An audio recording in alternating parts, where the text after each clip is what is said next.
Ons lees die hoofstuk Drentel uit, die alfabet van oorvloed, met die vriendelike vergunning van Lizet Murray. Hoekom sit jy so? Vra ek 'n 8-jarige kleinkind wat op die agterstoep in die sonnetjie sit, voete op die tafel. Ek voel vandag drentelrug, kom die antwoord. Hoe so? Ek kan nie mooi dink nie, ouma. Ek weet nie wat om te speel nie. En ek wil nie eintlik met iemand praat nie, ek wil sommer net so hang. Ouma weet? Ja, ouma weet. Ouma voel ook soms drentelrug. Ek los hier en vat daar. Ek sit wasgoed in die wasmasjien. Dan onthou ek van my selfoon wat gepiep het. Op pad daarheen roer ek gou 'n pot op die stoof. Ek hak vas by die dooie blomme in die voorportaal. Ek gaan haal my snoeisker en knip die laaste wit ysbergrose en groen loof in my tuin af. Ek gooi die dooie blomme uit en rangskik die nuwes in my glaspot.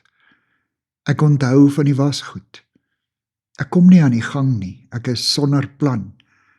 Ek sien nie die voor die hand liggende raak nie en sukkel om my dag van 'n kant af aan te pak. Ek is drentelrug. Seuns hang dikwels in die kombuis rond. Nie om te help nie, nee.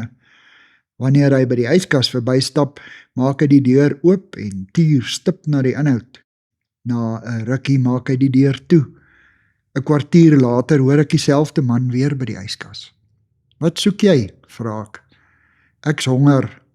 Vat vir jou iets. Hier's niks in die yskas nie, ma. Die yskas is propvol. Hy sien net nie die moontlikhede raak nie. Sy kop is elders of nêrens. Daar's 'n plek en tyd vir sulke oomblikke. In ons besige dae is dit nodig om 'n bietjie teen die yskas te leun, om 'n tafeldoek uit te skud of bloot deur die koerant te blaai, om met 'n boek onder die komberse in te klim, om nie skuldig te voel omdat jy 'n blok raaisel in die middag van die dag invul nie. Ons het drenteltyd nodig. 'n Vriendin wat die Camino pelgrimsroete gestap het, skryf in 'n brief aan haar vriende tuis: Soms loop ek gedagteloos oor die aarde. Ek dink nie aan gister of môre nie. Ek is nie besorg oor nou nie. Ek hou net aan stap, tot by die kruising. Dan kan ek sien watter afdraaibordjie om te volg. Ons moet tot rus kan kom, sonder om doelloos te dwaal. Hierdie hangmat oomblikke moet ons weer die vonk help gee om iets nuuts aan te pak, of om bloot weer met dryfkrag en entoesiasme met ons bekende dagtaak voort te gaan. God is 'n God van orde en reëlmaat.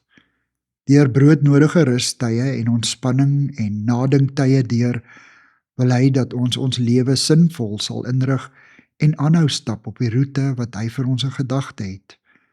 Vol vertroue dat hy by elke kruising duidelike merkers vir die volgende stukkie reis sal voorsien.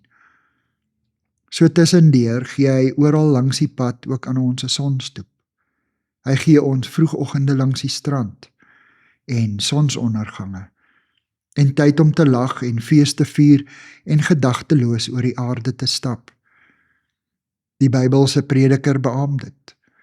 Ek het ook iets gesien wat goed is. Dit is aangenaam om te eet en te drink en die lewe te geniet onder al die gesoeg van hierdie wêreld. Dit kom 'n mens toe vir die hele leeftyd wat God hom skenk.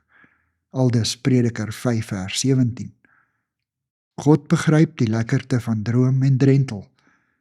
Hy verstaan ook ons genoegdoening wanneer 'n taak voltooi is en die noodsaaklikheid om die twee te balanseer. Dankie vir die saamkuier. Ek deel Lizet se kontakbesonderhede in die inligtingsparagraaf van die kanaal. Daar is ook skakels na voorlesings van Lizet se ander publikasies wat hier beskikbaar is.